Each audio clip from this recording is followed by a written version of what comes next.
और थोड़ा सा मतलब जैसे जब जाएंगे ना ऊपर वैली की तरफ, हाँ, उस टाइम इनको क्या क्या चीज़ों का ख्याल रखना है? हमारे कैंप लगते हैं सर, और वहाँ हमें रास्ते में बहुत दिक्कत होती है।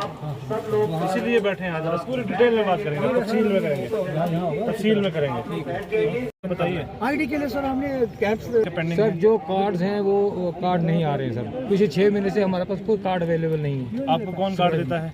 हम डिप्टी सीएम ऑफ से। क्यों नहीं आते हैं? कहाँ से?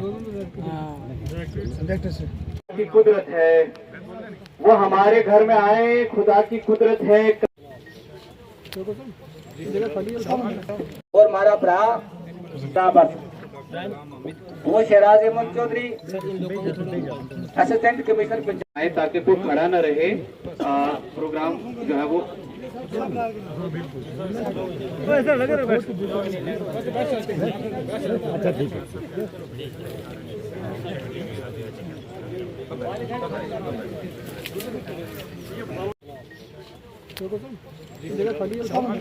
ऑफिसर बुलाया, जिन्होंने हमारा IDDC जो इस वक्त तशरीफ फरमा आ रहे हैं रास्ता में, CPO साहब मिला भी बुलायो, डिस्ट्रिक्ट इंफॉर्मेशन ऑफिसर रजौरी आशिक रफीक। आप सबको मालूम है कि ब्लॉक दिवस का एक जो काफ़ी लंबे टाइम से ट्रेडिशन चल रहा है, उसमें डिस्ट्रिक्ट के ऑफिसर्स जो हैं ब्लॉक्स में जाके पब्लिक के ग्रीवांसेस को एड्रेस करते हैं।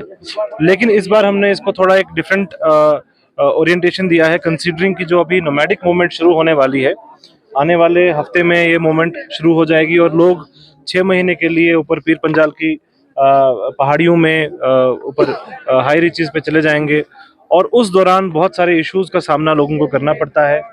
उसके रिगार्डिंग जितनी भी सरकार की स्कीम्स हैं और जितने भी डिपार्टमेंट्स हैं, उनके जो भी रोल्स रिस्पॉन्सिबिलिटीज हैं, ताकि वो लोगों की मूवमेंट को ईजी, कंफर्टेबल और उनकी जो प्रॉब्लम्स रास्ते के दौरान आती हैं उनके बारे में उनको जानकारी दे पाएं। इसके लिए आज द्राज गांव का हमने दौरा किया, यहाँ पे कैंप आयोजित किया गया जिसमें सभी डिस्ट्रिक्ट ऑफिसर्स आज यहाँ मौजूद थे और एक डिटेल में वार्तालाप हुआ है लोगों के साथ, जिसमें हमने लोगों की प्रॉब्लम्स को समझा है कि किस तरीके से जब वो यहाँ से चल के पैदल चल के अपने माल मवेशी को लेके ऊपर जाते हैं, उसको रास्ते में क्या क्या प्रॉब्लम्स का सामना करना पड़ता है। और कुछ सुझाव भी लोगों के द्वारा यहाँ मिले हैं, बहुत अच्छे सुझाव मिले हैं। और डिस्ट्रिक्ट के जो ऑफिसर्स यहाँ पे आए, खास तौर से sheep husbandry, animal husbandry, agriculture, जो हमारे PDD, बहुत लोगों की कंप्लेंट थी कि बिजली के बिल आते हैं, जबकि स्कीम ऑलरेडी है कि अगर कोई माइग्रेटरी पॉपुलेशन है उसका 6 महीने बिजली के बिल जो है माफ़ रहते हैं। और यही सारी चीज़ों को लोगों के बारे में लोगों को बताने के लिए आज ये कैंप यहाँ पे आयोजित किया गया। आप देख पा रहे हैं कि लोगों का बहुत अच्छा इसमें पार्टिसिपेशन है, एनर्जेटिक पार्टिसिपेशन है, लोगों ने बहुत अच्छे से सुझाव भी दिए हैं। मोबाइल स्कूल्स को लेकर कुछ इंपॉर्टेंट फीडबैक्स हमें आए हैं और यही कोशिश है प्रशासन की कि चाहे वो सबसे लाइन में सबसे पीछे व्यक्ति हो, उसके लिए भी हमारे डिपार्टमेंट्स उसी शिद्दत से, उसी मेहनत से काम करें, सिंसेरिटी से काम करें। और चाहे कोई भी ग्रुप हो, चाहे कोई भी हमारी नोमैडिक कम्युनिटीज़ हों, उनको किसी प्रॉब्लम का सामना ना आए। जब भी वो माइग्रेटरी रूट पे रहें, रास्ते में उन्हें किसी भी प्रॉब्लम कोई भी दिक्कत आती है तो हमारे डिस्ट्रिक्ट के सभी ऑफिसर्स खड़े रहेंगे उनकी प्रॉब्लम्स को रिजॉल्व करने के लिए जिस भी तरीके से पॉसिबल हो।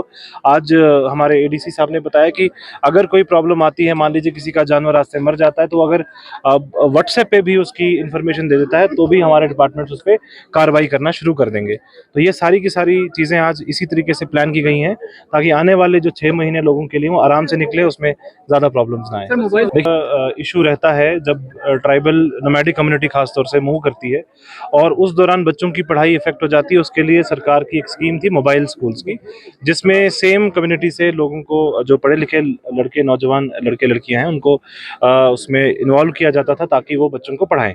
लेकिन उसकी इफेक्टिवनेस बार बार हमने देखा है कि जिस लेवल पे होनी चाहिए उस लेवल पे इफेक्टिवनेस होती नहीं है। आज लोगों से भी हमने ये फीडबैक लिया है कि किस तरीके से उसमें प्रॉब्लम्स आती हैं लोगों को, और उस सिस्टम को बेटर करने के लिए आज चीफ एजुकेशन ऑफिसर को डायरेक्शंस दी गई हैं कि वो प्रॉपरली इस चीज़ को समझने के लिए दौरा करें, 2 मोबाइल स्कूल्स खुद विजिट करें और उनके बाद जो फीडबैक आता है उसके ऊपर काम करें कि किस तरीके से हम मोबाइल स्कूल्स की फंक्शनिंग को और बेहतर कर पाएंगे।